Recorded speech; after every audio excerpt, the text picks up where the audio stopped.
आप देख रहे हैं पल पल न्यूज और मैं हूं आपके साथ नदीम अकरम।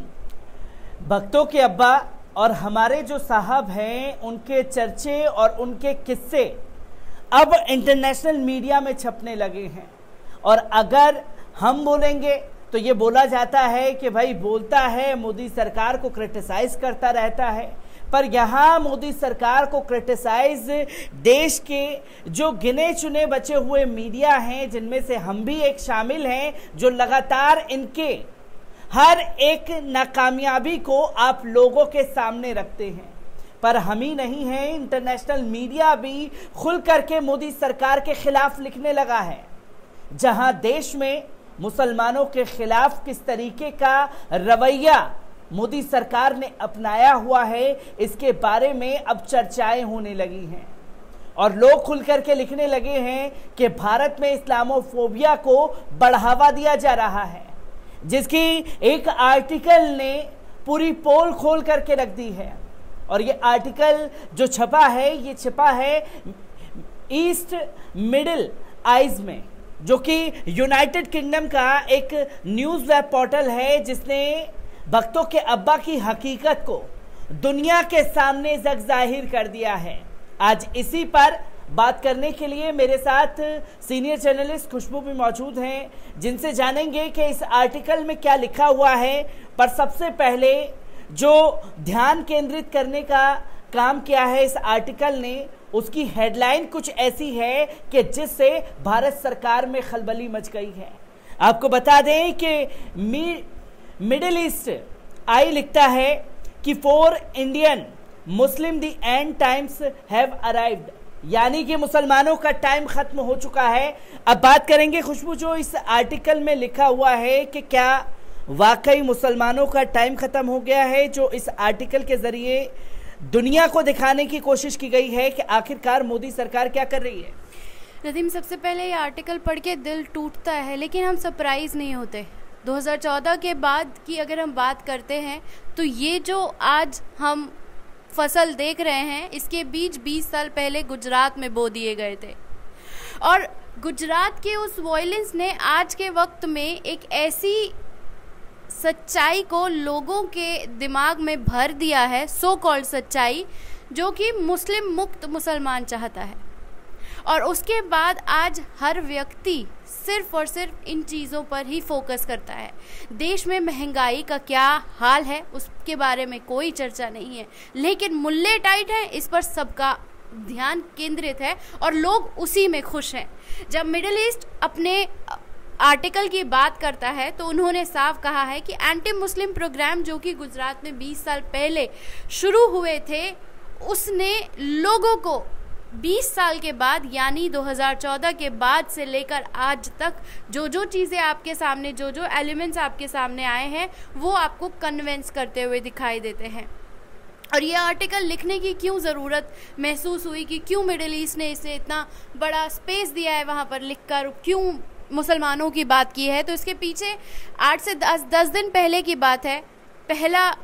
पहला ही हफ्ता रमज़ान का था, जो करौली से तस्वीरें हमारे सामने आती हैं। और जिस तरह से वीडियो नाचते हुए रामनवमी के दिन लोग नज़र आए, मुस्लिम मोहल्ले में गए, वहाँ पर लोगों को तलवार दिखा रहे हैं। पहली एक लाइन में कहें तो रामनवमी के दिन मुसलमानों ने अपने मतलब से मतलब रखा हुआ था, मतलब वो अपनी चीज़ों में मशगूल थे।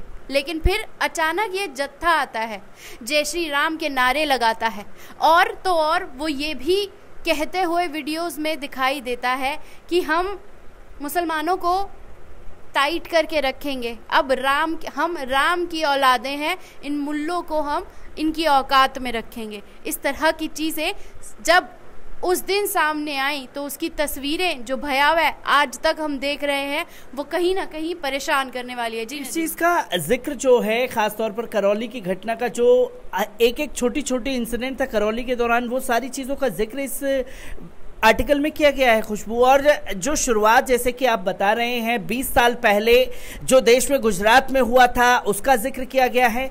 तो क्या जो 9 दिन तक जो चीज़ें चली हलाल के नाम पर, कभी मीट बैन के नाम पर, कभी हिजाब के नाम पर, अब अजान का मुद्दा जो है जोर शोर से बल दिया जा रहा है, उन सब का भी जिक्र है। और जो घटनाएं खासतौर पर मध्य प्रदेश की आई हैं उन घटनाओं का भी जिक्र इस आर्टिकल में किया गया है। जी बिल्कुल, इसमें जहां जहां ये घटना हुई है उन सब के बारे में बताया गया है, उन वीडियोस का जिक्र किया गया है जहां पर इस तरह के स्लोगन रखे गए हैं। बाकायदा अब तो सीधा सीधा इन स्लोगन्स के नाम पर गाली दी जा रही है। और तो और नेशनल मीडिया और इंटरनेशनल मीडिया की अगर हम बात करें तो इंटरनेशनल मीडिया ने खासकर ये दिखाया कि दोनों तरफ से पत्थर चले और हिंदू मुस्लिम क्लैश हुआ, लेकिन ये सच्चाई नहीं है। इंटरनेशनल मीडिया ने यही दिखाया है कि मुसलमानों ने भी पत्थर चलाए, इस वजह से ये चीज़ें हुई, जबकि ऐसा नहीं था। इसकी सच्चाई आप भी जानते हैं। जो हुआ वो ये था कि वो लोग आए, प्रोवोक करने लगे, घर में घुसे, लोगों को परेशान किया, घर तोड़ने लगे। तब जब जवाबी कार्रवाई हुई तो सिर्फ और सिर्फ मीडिया, इंटरनेशनल मीडिया और पुलिस, जो कि इन दंगाइयों के साथ ही मिली हुई है, जो कि साइलेंटली खड़ी रहती है जब ये चीज़ें होती हैं, और जब दूसरी तरफ से पत्थर चलता है तो ये उन्हें उठा ले जाते हैं। उन्हें उठाने के बाद उन्हीं पर मुकदमा लगाते हैं और उन्हीं पर मुकदमा लगाने के बाद उन्हीं के घर पे बुलडोजर चला दिया जाता है। ये तमाम चीज़ों का जिक्र इस आर्टिकल में है। और क्या कुछ लिखा गया है जो डीपली, यानी कि ये मैं बताना चाहूंगा दर्शकों को भी कि देश को शर्मसार कर देने वाली ये घटनाएं हैं, जिससे देश शर्मसार हो रहा है। जहां भक्तों ने सारी हदें पार की, खासतौर पर मध्य प्रदेश की घटना का जिक्र है। और क्या कुछ लिखा गया है इस आर्टिकल में खुशबू? नदीम, इसके अंदर साफ तौर पर सारी चीज़ें जो आरएसएस हिंदू राष्ट्र बनाना चाहता है, उनकी क्या पॉलिसीज़ हैं, उसको बारे में फोकस करते हुए उन्होंने जो नफरत का जो मैसेज है जो ये लोग देना चाहते हैं मुसलमानों के खिलाफ, इस देश में गंगा जमनी तहजीब के नाम पर जो तमाम चीज़ें कॉन्स्टिट्यूशन में, जब इंडियन कॉन्स्टिट्यूशन में लिखी गई हैं, उस सब की धज्जियाँ उड़ चुकी हैं। और ये हेट मॉन्गर्स जिस तरह से हेट का पूरा प्रोपेगेंडा बनाकर इस देश को बर्बाद करने पर तुले हैं, तो कहीं ना कहीं जब श्रीलंका की तरफ हम देखते हैं तो भारत भी वहीं दिखाई देने लगा है। लेकिन इन सब में एक चीज़ पर जो गौर करने की बात है वो ये है कि 2014 के बाद इस तरह की घटनाएं बढ़ी हैं। आज मुसलमान सब जगह निशाना बनाए जा रहे हैं। हर बार कुछ किया नहीं किया, घर उसी का तोड़ा गया, कुछ किया नहीं किया, दुकान उसी की जलाई गई, कुछ किया नहीं किया, लेकिन सिर्फ और सिर्फ जो दिखाया गया वो सिर्फ यही दिखाया गया कि मुसलमान ही इस देश का दुश्मन है। अब जिस बात पर गौर करने की बात यह है कि एक सिनेरियो अगर हम उठाकर देखते हैं 2014 के बाद से, तो गाय के नाम पर मुसलमानों को पीटा गया, दलितों को पीटा गया, आदिवासियों को पीटा गया। आज भी रोज़ जब मेरे पास आदिवासियों को पकड़े जाने के वो तमाम वीडियोज़, वो तमाम व्हाट्सएप वीडियोस आते हैं, स्टोरीज आती हैं, तमाम सीनियर एक्टिविस्ट भेजते हैं, तो पता चलता है कि आज के टाइम पे जो मुसलमान है वो कितना ज़्यादा प्रताड़ित है इस देश में। आज हम सिर्फ मुसलमानों की बात इसलिए कर रहे हैं क्योंकि घर उन्हीं के ढहाए जा रहे हैं।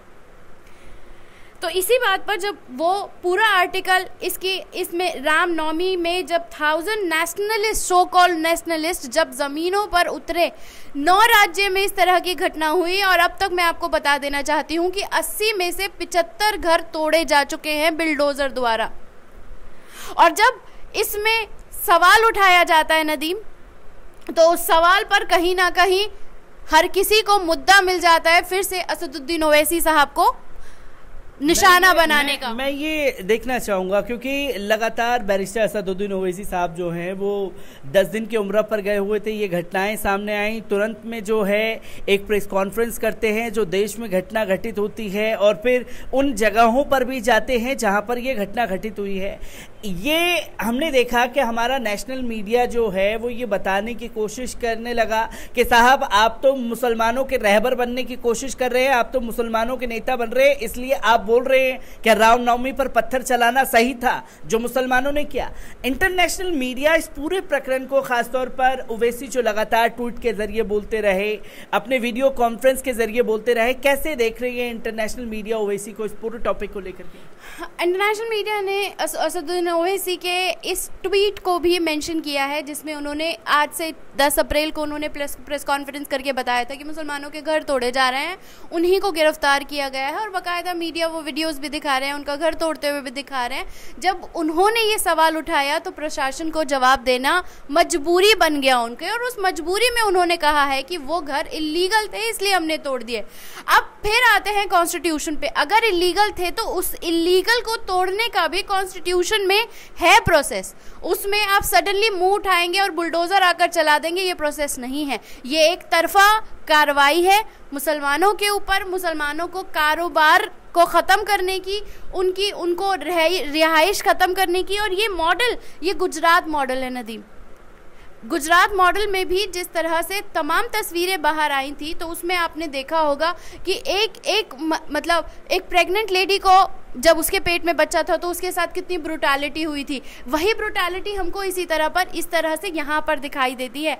तो साफ अगर हम बात करें तो 2014 के बाद सरकार ने विकास, सो कॉल्ड विकास का काम नहीं किया है। उन्होंने मुसलमानों को अपना स्केपगोट समझ लिया है कि आज जब महंगाई चरम पर है तो अजान की बात हो रही है, अजान पे बैन होने की बात हो रही है। आज हनुमान जयंती है, लोग हर जगह हनुमान जी का जयंती को सेलिब्रेट कर रहे हैं। अच्छी बात है, हम रिस्पेक्ट करते हैं, हम भी उनके धार्मिक चीज़ों का सम्मान करते हैं। लेकिन राजनीतिक पार्टियों पर अगर नजर डालें तो राज ठाकरे क्या कर रहे हैं आपके सामने है। भारतीय जनता पार्टी के भाजपा नेता 500 लाउडस्पीकर फ्री में बांट रहे हैं। इस वक्त जब हम बात कर रहे हैं तो अलीगढ़ में हनुमान चालीसा का पाठ शुरू हो चुका है, लेकिन महंगाई का मुद्दा कहाँ है। जब आप ब्रेन वॉश लोगों से बात करते हैं तो वहां पर वो साफ कहते हैं कि मुल्ले टाइट रहने चाहिए, बाकी क्या है, महंगाई तो इसलिए बढ़ रही है क्योंकि लोगों की जेब में पैसा बहुत है। कहाँ है पैसा, कहाँ है नौकरी, इसके बारे में कौन बात करेगा। तो वही है नदीम, ये आर्टिकल वही सारी चीज़ों की वजह को बता रहा है। उसमें जेनोसाइड किस तरह से हुआ उसके बारे में बता रहा है और किस तरह से मास मर्डर हुआ है। इसमें 2014 से लेकर अब तक जितने भी इंसिडेंट हुए हैं, चाहे वो गाय के नाम पर हो, टोपी के नाम पर हो, अजान के नाम पर हो, आपके दिल्ली वायलेंस के नाम पर हो, जितने भी जेनोसाइड अब तक हुए हैं उसको मेंशन करके इसमें दिखाया गया है। अब आप पूछेंगे कि खुशबू ये चीज़ें हो रही हैं, इसका सोल्यूशन कहाँ है। अब सोल्यूशन की बात करेंगे तो फिर हम बात करेंगे उस प्रॉब्लम की जिसके बारे में कोई बात नहीं करना चाहता। अब कॉन्स्टिट्यूशन की बात करते हैं। कॉन्स्टिट्यूशन में एक नॉर्म है सेकुलरिज्म, और ये सेकुलरिज्म के बारे में अगर आप शुरू से देखें तो सेकुलरिज्म का जो ढांचा है वो हिपोक्रेसी में कहीं ना कहीं डूबा हुआ है, और वो हिपोक्रेसी में डूबे होने की वजह से आज तक मुसलमानों के हक में कोई भी फैसले ठीक नहीं आ पाए हैं। अब इसके पीछे एक और चीज़ को हम बात करते हैं। मुसलमानों की लीडरशिप आज तक खड़ी नहीं हो पाई। हम कभी किसी के दरी के नीचे, किसी के टोपी के नीचे, कभी किसी के पीछे जाके खड़े हो गए, लेकिन आज 2022 तक मुसलमानों की कोई भी लीडरशिप तैयार नहीं हो पाई। दूसरा जो सबसे ज़्यादा मुसलमानों के लिए, शायद ये कहूँ कि मुसलमानों के लिए सबसे ज़्यादा दुखदाई रहा, उन्हें ठगा उन्हीं के कौम के सारे रहनुमाओं ने। सबने कहा कि मेरे पीछे मुसलमानों की इतनी बड़ी भीड़ है और उस भीड़ को मैं आपको दिखा के आपसे नेगोशिएशन करूंगा और वो नेगोशिएशन का फायदा मुझे मिलना चाहिए, बाकी कौम भाड़ में जाए। वो भाड़ में जाते जाते जो कौम का हाशर हुआ है वो आज तस्वीर है। बड़े बड़े लेटर लिखे जा रहे हैं, बड़े बड़े कोर्ट में जाने के दावे किए जा रहे हैं, लेकिन ढाक के 3 पात के अलावा कुछ और आज के वक्त में नहीं हो रहा है। तो ये वो फ्लॉज है। जब हम इस तरह के आर्टिकल इंटरनेशनल मीडिया की वेबसाइट पे पढ़ते हैं तो मुझे देखकर हैरानी नहीं होती, हाँ मेरा दिल ज़रूर टूटता है। हमेशा ये होता है कि इसी तरह की चीज़ें सामने आ रही है, इसी तरह की चीज़ें हो रही हैं, तो क्या हम हताश हो जाए, हम निराश हो जाए, हम वॉयलेटेड हो जाए? नहीं, हम इनमें से कुछ नहीं हो सकते। कुरान में भी कहा है कि मायूसी कुफ्र है। तो ये वक्त मुसलमानों के लिए सबसे ज़्यादा टफ है, सबसे ज़्यादा मायूस होने वाला है, लेकिन उसके बावजूद अब तारीफ करनी होगी आपको इस कौम के उन तमाम लोगों की जो वाकई मुसलमान हैं। वॉयलेशन अगर करना हो, अगर वॉयलेशन का जवाब वॉयलेशन से हो, तो ये देश एक दिन में वॉयलेशन का शिकार हो जाए। इतनी तमाम चीज़ें हो रही हैं, लेकिन मुसलमान खामोश है, सब्र का मुजाहिरा दे रहा है। इससे हमारे रहबरों को, सो कॉल्ड रहबरों को शर्म आनी चाहिए, लेकिन वो नेगोशिएशन में पड़े हुए हैं ताकि उनके घर पर ईडी के छापे ना हो। तो ये कौम बेची जाती है, हर बार बेची गई है और इस बार भी बेची जाएगी ताकि उनके घर बसे रहे। और ये जो गरीब मुसलमान हैं, जो अपने लिए, अपने दिन की, अपनी तमाम चीज़ों की छोटी छोटी कोशिशों के साथ अपना कारोबार करते हैं, जॉब करते हैं, अपना घर परिवार बनाते हैं, उनको फाइनेंशियली कमज़ोर कर दो, ये कौम अपने आप ख़त्म हो जाएगी। और आज तक जब हम सच्चर कमेटी की तमाम वो रिपोर्ट्स पढ़ते हैं तो उसमें वही है कि मुसलमान फाइनेंशियली कमज़ोर है, लेकिन उस कमज़ोर होने के पीछे क्या क्या चीज़ें रही हैं वो आज तक इसके बारे में कोई बात नहीं करती। अगर घर किसी का टूट गया तो घर जाकर बना देंगे, कोई अगर जेल चला गया तो हम उसका जाकर केस लड़ लेंगे, लेकिन उसकी तरक्की कब होगी? जब वो पीड़ित होगा तभी तुम उसके साथ खड़े होगे, या फिर उसको बढ़ाने के लिए, उसको आगे बढ़ाने के लिए भी उस पर बात करोगे? नदीम, ये तमाम चीज़ें जो हैं मिडल ईस्ट आई में छपी हैं, जहां साहब के जो किस्से हैं उसे पूरी तरीके से छापा गया है। और सवाल यही खड़ा होता है जो इस आर्टिकल के जरूर पूछा गया है कि क्या वाकई मुसलमानों का टाइम खत्म हो चुका है, जो लगातार एक सवाल जहन में बार बार चोट करता है। हम इंटरनेशनल मीडिया में क्या कुछ इन भक्तों की हरकतों द्वारा और साहब के किस्से छप रहे हैं, उसे लेकर के आपके साथ जुड़ते रहेंगे। दीजिए इजाज़त, शुक्रिया।